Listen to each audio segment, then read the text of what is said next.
internet friends, and future employers. Let's have a seat. Make yourself comfortable. We're gonna have a tea. And what is this? It's a chocolate with Oreo flavor. Oh, nice one.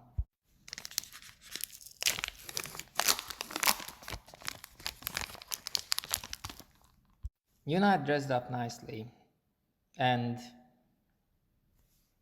I had a bag, my proper shoes in the bag, and I was wearing some sporty shoes, easier to get around on the public transport. And as it happened, there was a tube strike.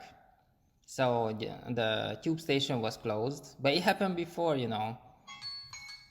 my alarm. This is my alarm. I'm switching it off now. So the nearest tube station was closed. I said, okay, it's fine. There was nothing written on it. I didn't check the news yet. I didn't know there is a tube strike. I didn't know that basically every station is closed. So basically it took me about 2 hours to get to the point where I wanted to go. 2 hours.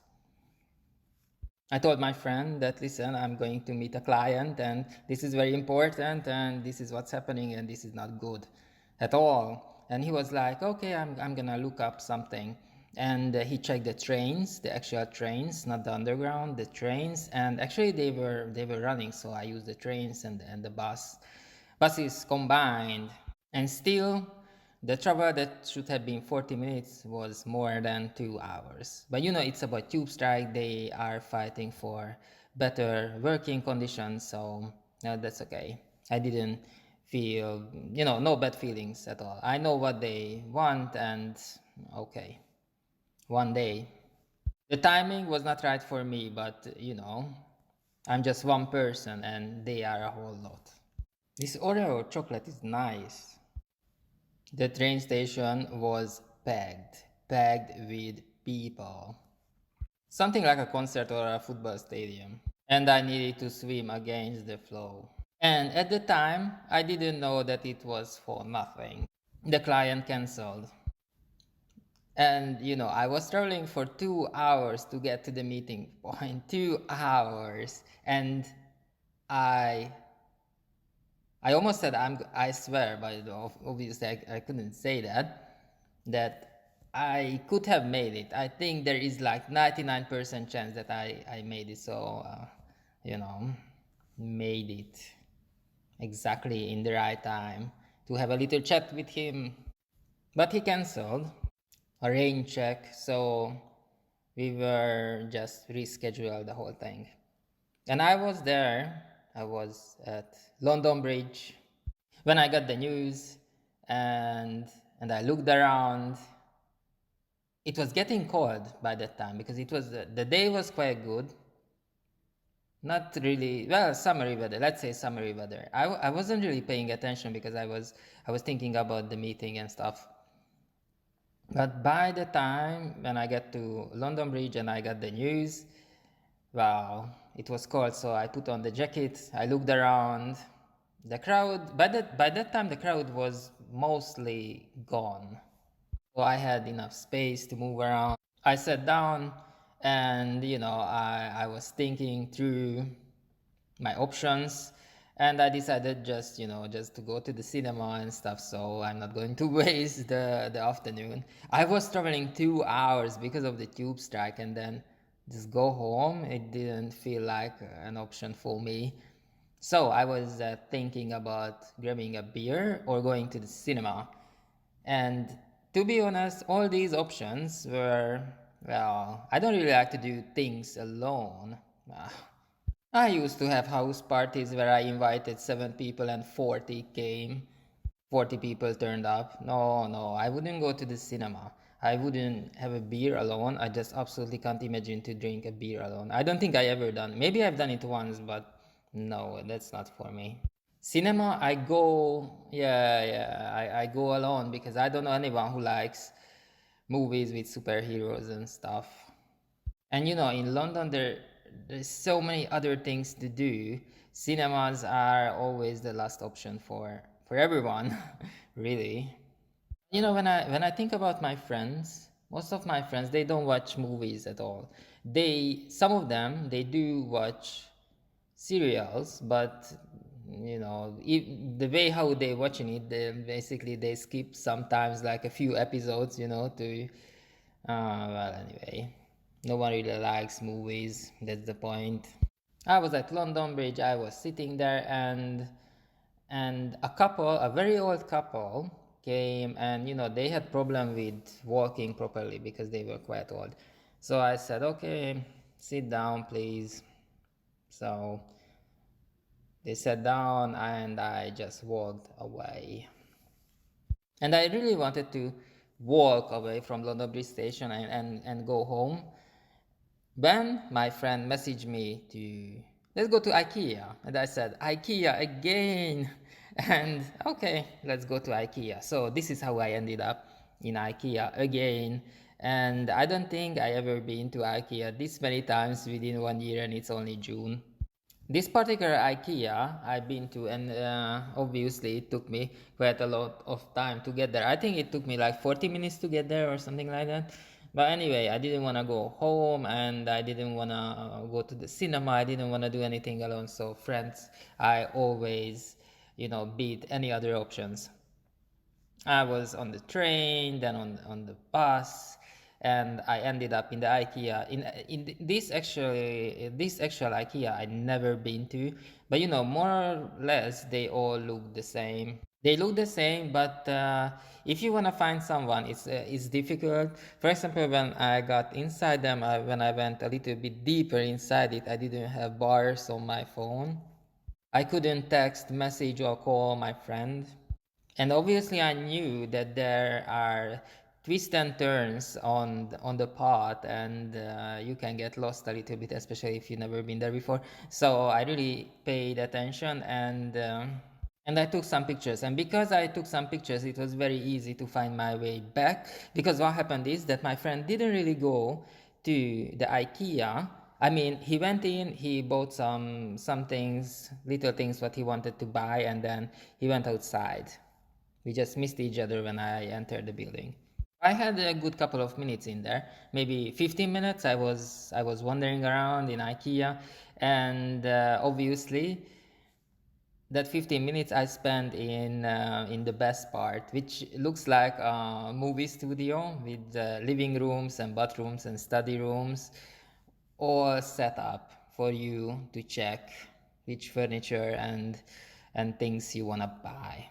And what I like to do, to go in every single one and imagine my life there, and then go to the next one, and discover every single part they made.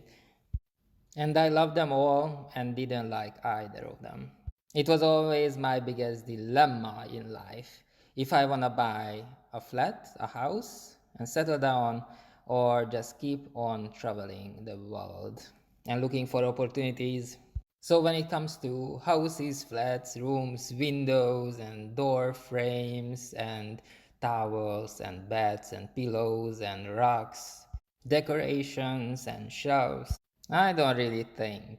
For me, it's just a game, because I know how my thoughts would go, and this dilemma, which is which is with me since forever, would surface, and there's nowhere to go from that. Obviously, it would be nice to have a house or a flat, and fully furnished, and lots of decoration around, and lots of books and paintings from my friends.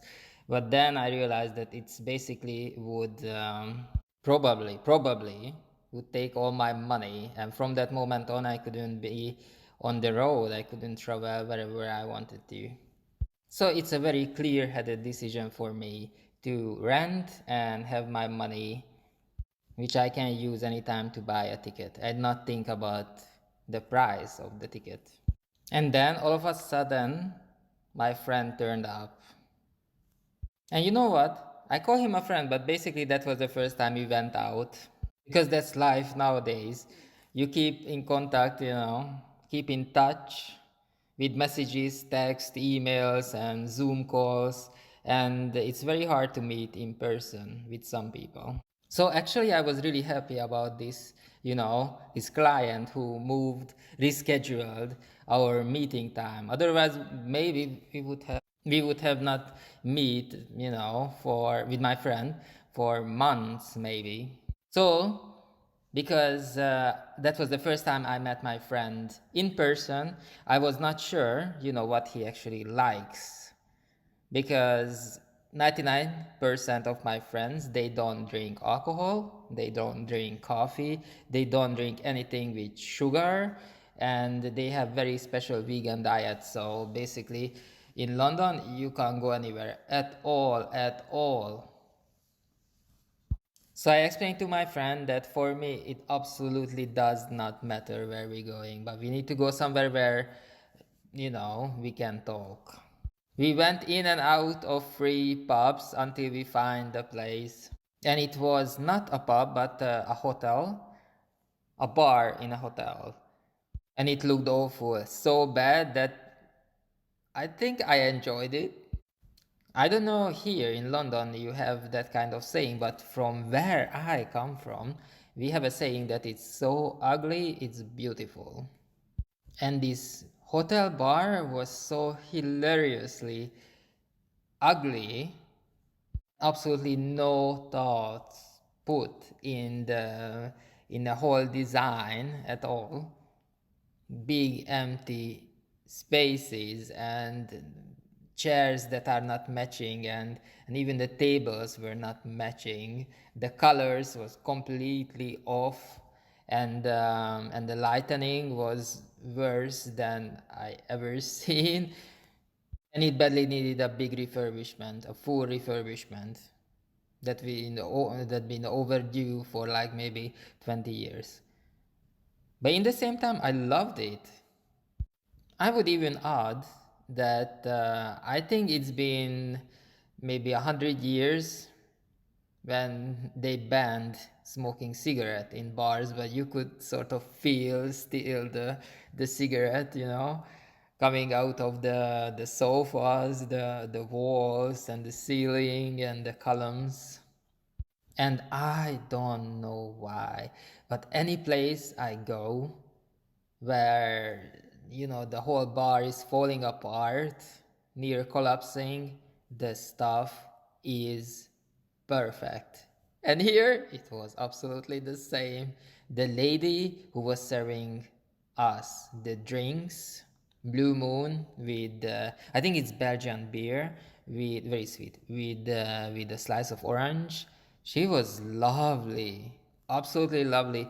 We took our seats in a way that we could see her and stuff, because she had such a smile, and basically she filled up with her own positive energy. She filled up the whole bar. I told to my friend that this beer is sweet and I don't like sweet drinks at all. That's why I don't drink cocktails or anything like that. I don't like the sweet taste. And well, sometimes I even well, anyway, I like even the prosecco very dry, everything very very dry.